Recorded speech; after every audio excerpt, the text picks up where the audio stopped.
When you watch this clip, it looks kind of off, right? Not terrible, just like jittery and clunky.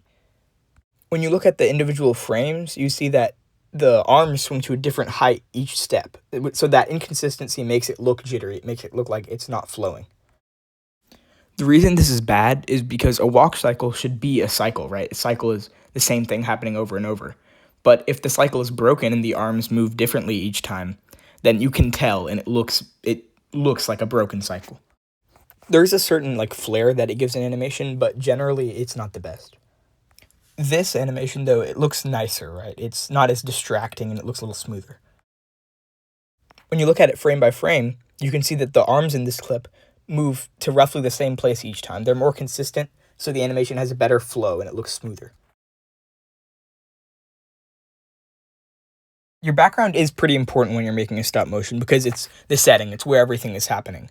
But it should be something that supplements what's going on in your story, not something that overpowers it. There's nothing wrong with this background, but because of like the monitor in the back and how cluttered it is, it kind of reduces the immersion of the animation, and it draws attention away from where it should be.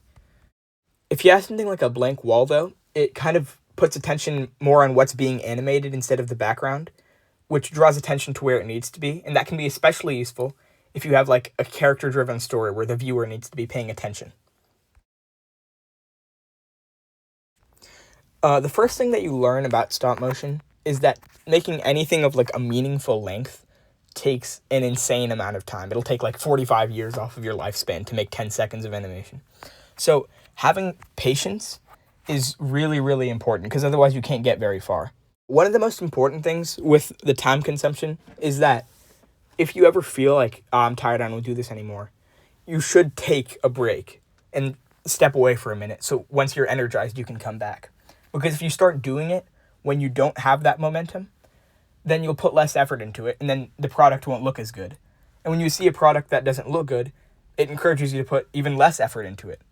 Stop motion is something that requires you to be super, super meticulous because you have to be making all the correct increments of movements and everything for it to look smooth.